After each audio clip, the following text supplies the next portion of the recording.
മാംഗല്യസൂത്രം ഭാഗം 14. കാശി അവളെ അവൻ്റെ അടുത്തേക്ക് വിളിച്ചു. മടിച്ച് അവൾ അവൻ്റെ അടുത്തെത്തി. എന്താ മാളു ഒരാലോചന? ടെൻഷനാണോ നിനക്ക്? ഇവിടെ വാ, ഇരിക്കി. അവൾ അവൻ്റെ അടുത്തിരുന്നു. അവളുടെ കയ്യിൽ നിന്നും പാൽ ഗ്ലാസ് വാങ്ങി പകുതി അവൻ കുടിച്ച് ബാക്കി അവൾക്ക് നൽകി. കാശിയേട്ടാ, ഒന്നും തോന്നല്ലേ, എനിക്ക് പാലിഷ്ടമല്ല എന്നവൾ അവനോട് മറുപടി പറഞ്ഞു. ആണോ? എന്നാ താൻ കുടിക്കണ്ട. അവൾ ആ ഗ്ലാസ് ടേബിളിൽ വെച്ചു. അവൻ്റെ അടുത്ത് വന്നിരുന്നു. അവൻ അവളുടെ കയ്യിൽ പിടിച്ചു. മാളു ഒന്ന് ഞെട്ടി. നിനക്കെന്നോട് ദേഷ്യമൊന്നും ഇല്ലല്ലോ മാളു? ഞാൻ നിന്നെ ഫോണ് വിളിക്കാത്തതും കറങ്ങാൻ കൊണ്ടുപോകാത്തതൊക്കെ ബിസിനസ്സൊക്കെ ആയി ആകെ തിരക്കായി പോയടാ, അതുകൊണ്ടാ. ഇനി നീ ഒന്നുകൊണ്ടും പേടിക്കണ്ട കേട്ടോ, എപ്പോഴും ഞാൻ കൂടെ കാണും. പരിഭവങ്ങളെല്ലാം ഞാൻ മാറ്റാം. അവൾക്ക് അവനോട് എന്ത് പറയണമെന്ന് അറിഞ്ഞില്ല. അത് സാരല്ല കാശിയേട്ടാ, എനിക്കറിയാലോ നിങ്ങളുടെ തിരക്കൊക്കെ. അപ്പോൾ എങ്ങനെയാ മാൾട്ടാ, നമുക്ക് നമ്മുടെ ജീവിതം തുടങ്ങിയാലോ? അത് കാശിയേട്ടാ, എനിക്ക് കുറച്ച് സംസാരിക്കാനുണ്ട്. കാശി എന്താണെന്ന ചോദ്യഭാവത്തിൽ അവളെ ഒന്ന് നോക്കി. അവൾ വിറച്ചുകൊണ്ട് പറയാൻ തുടങ്ങി. എനിക്ക് കാശിയേട്ടൻ്റെ ഭാര്യയാവാൻ കുറച്ചുകൂടി സമയം വേണം. അവൾ എങ്ങനെയൊക്കെയോ അത് പറഞ്ഞൊപ്പിച്ചു. അതാണോ കാര്യം? നീ പറയുന്നത് കേട്ടപ്പോൾ ഞാനങ്ങ് പേടിച്ചുപോയി. ആയിക്കോട്ടെ, നീ ടൈം എടുത്തോ. നിൻ്റെ സമ്മതമില്ലാതെ ഒരിക്കൽ പോലും ഞാൻ നിൻ്റെ ദേഹത്ത് തൊടില്ല. അത് കേട്ടതും അവൾക്ക് സമാധാനമായി. പിന്നെ കാശിയേട്ടാ, എനിക്ക് തുടർന്ന് പഠിക്കണം എന്നൊക്കെ ഉണ്ട്. പൊക്കോട്ടെ ഞാൻ. അത് ഞാൻ നിൻ്റെ അടുത്ത് പറയാൻ വരുമായിരുന്നു. നീ എന്തായാലും BBA കഴിഞ്ഞിരിക്കുകയാണല്ലോ, അപ്പോൾ MBA എടുക്കാം നമുക്ക്. അപ്പം നിനക്കെന്നെ ബിസിനസ്സിലും കൂടെ സഹായിക്കാമല്ലോ. അവൾ അതിനൊരു പുഞ്ചിരി നൽകി അവന്. എന്നാൽ പിന്നെ കിടന്നോ, ഗുഡ് നൈറ്റ് എന്നും പറഞ്ഞവൻ ബെഡിൻ്റെ ഓരം ചേർന്ന് കിടന്നു. അവളും ലൈറ്റ് ഓഫ് ചെയ്ത് അവൻ്റെ അടുത്തായി വന്ന് കിടന്നു. അങ്ങനെ ദിവസങ്ങൾ കടന്നുപോയി. കാശിക്ക് അവളെ പല സ്ഥലങ്ങളിലും കൂട്ടിക്കൊണ്ടു പോകാനും കറങ്ങാനും ആഗ്രഹമുണ്ടെങ്കിലും അവൾ അതിൽ നിന്നെല്ലാം ഒഴിവായി. കാശിയേട്ടാ, എനിക്ക് യാത്രയൊന്നും പോകുന്നത് ഇഷ്ടമല്ല എന്നവൾ മറുപടി പറഞ്ഞു. അവനതിനൊന്നും പറഞ്ഞില്ല.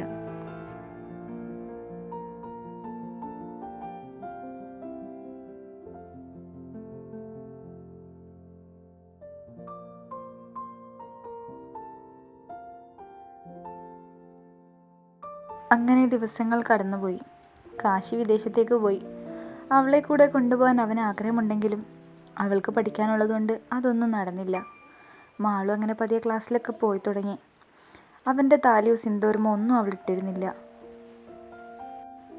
അത് കാശിയുടെ അമ്മ ചോദിച്ചെങ്കിലും അതിനുള്ള മറുപടി അവൾ പറഞ്ഞത്, അപ്പച്ചി, അതൊക്കെ ഔട്ട് ഓഫ് ഫാഷനാ. ഇപ്പം ആരും കോളേജിലൊന്നും കല്യാണം കഴിഞ്ഞവരൊന്നും സിന്ദൂരോ താലിയോ ഒന്നും ഇടാറില്ല എന്നവൾ പറഞ്ഞ് അതിൽ നിന്നും ഒഴിവായി. കാശി പോയതോടുകൂടി അവൾക്ക് സമാധാനമായി. ആ ഒരു അവസരം മുതലെടുത്തുകൊണ്ട് അവൾ വൈശാഖുമായുള്ള ബന്ധം വീണ്ടും തുടർന്നു.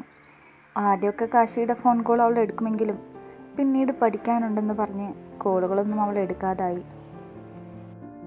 അവളുടെ ഈ പ്രവൃത്തികളെല്ലാം കാശിയുടെ ഉള്ളിൽ ചില സംശയങ്ങളും വിഷമവും ഉണ്ടാക്കിയെങ്കിലും അവനതൊന്നും കാര്യമാക്കി എടുത്തിരുന്നില്ല. അങ്ങനെ ഇരിക്കെ ഒരു ദിവസം കാശിയുടെ ഫോണിലേക്ക് ഒരു വീഡിയോ വരുന്നത്. അത് കണ്ടതും അവൻ്റെ കണ്ണുകൾ നിറഞ്ഞൊഴുകി. ഫോൺ താഴേക്ക് നിലം പതിച്ചു. ഉടൻ തന്നെ അവൻ നാട്ടിലേക്ക് ഫ്ലൈറ്റ് കയറി. ആ വീഡിയോ അയച്ചത് കാശിയുടെ ഫ്രണ്ടായിരുന്നു.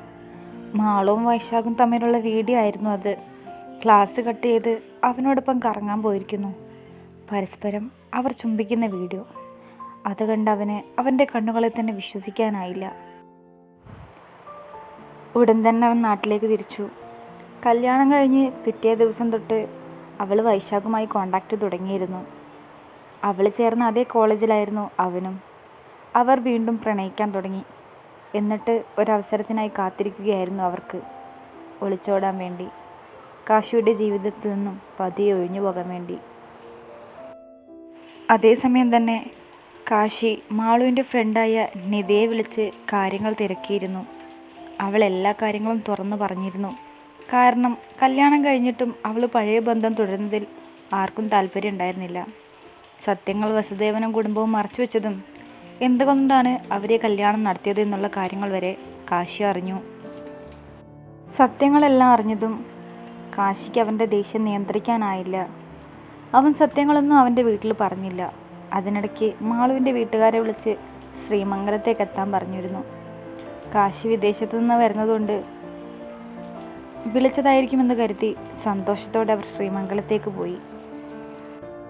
തിരിച്ചുള്ള യാത്രയിൽ അവരെ ഒന്നടങ്കം ചുട്ടരിക്കാനുള്ള ദേഷ്യമുണ്ടായിരുന്നു കാശിക്ക്. ഒന്നിനെയും വെറുതെ വിടില്ല ഞാൻ. എൻ്റെ പണം കൊണ്ട് ജീവിച്ചിട്ട് എന്നെ ചതിക്കുന്നു. ഇതാദ്യമേ പറഞ്ഞിരുന്നെങ്കിൽ താൻ ഈ കല്യാണത്തിന് ഒരിക്കലും മുതിരില്ലായിരുന്നു. അപ്പോൾ ഈ കാരണം കൊണ്ടായിരിക്കുമല്ലേ മാളു എന്നോട് അടുക്കാത്തത്. എല്ലാം ചിന്തിച്ചു കൂട്ടി അവന് ഭ്രാന്ത് പിടിക്കുന്നുണ്ടായിരുന്നു. ഇതിനിടയിൽ അവനൊരു ഉറച്ച തീരുമാനമെടുത്തു. പ്രതീക്ഷിക്കാതെയുള്ള കാശിയുടെ വരവ് വീട്ടുകാരെ ഞെട്ടിച്ചിരുന്നു. സർപ്രൈസ് ആകും, ഇപ്പം കല്യാണം കഴിഞ്ഞ് മാസങ്ങളല്ലേ ആയുള്ളൂ എന്നവർ അടക്കം പറഞ്ഞ് ചിരിക്കുന്നുണ്ടായിരുന്നു. എങ്കിലും കാശി വരുന്നതറിഞ്ഞ് മാളുവിൻ്റെ മുഖത്തൊരു സന്തോഷം ഉണ്ടായിരുന്നില്ല. ഇനി എന്ത് ചെയ്യുമെന്ന ചിന്തയായിരുന്നു അവൾക്ക്. കാശി വന്നു കയറിയതും അവൻ കണ്ട കാഴ്ച എല്ലാവരും സോഫയിലിരുന്ന് ചിരിച്ച് സംസാരിക്കുന്നതായിരുന്നു. കയ്യിലുള്ള ബാഗ് വലിച്ചെറിഞ്ഞ് അവൻ മാളുവിൻ്റെ അടുത്തേക്ക് പാഞ്ഞു. അവളെ പിടിച്ച് അവളുടെ ഇരു കവിളുകളിലും അവൻ ആഞ്ഞടിച്ചു. എല്ലാവരും ഞെട്ടിത്തരിച്ചുപോയി. കാരണം കാശിയുടെ ഇങ്ങനെയുള്ള മുഖം അവരാദ്യമായിട്ടായിരുന്നു കാണുന്നത്. വസുദേവനും കുടുംബവും അവൻ്റെ വീട്ടുകാരും ചേർന്ന് അവനെ പിടിച്ചു മാറ്റി. വസുദേവൻ കാശിയുടെ അടുത്ത് ചെന്ന് എൻ്റെ മോളെ ദേഹത്ത് കൈവെക്കുന്നുണ്ട് എന്ന് ചോദിച്ചു. മിണ്ടിപ്പോകരുത് നിങ്ങളെന്നും പറഞ്ഞ് അവൻ്റെ ഫോണിലെ വീഡിയോ എല്ലാവരുടെയും മുമ്പിൽ വെച്ചവൻ പ്ലേ ചെയ്ത് കാണിച്ചു കൊടുത്തു. തുടരും.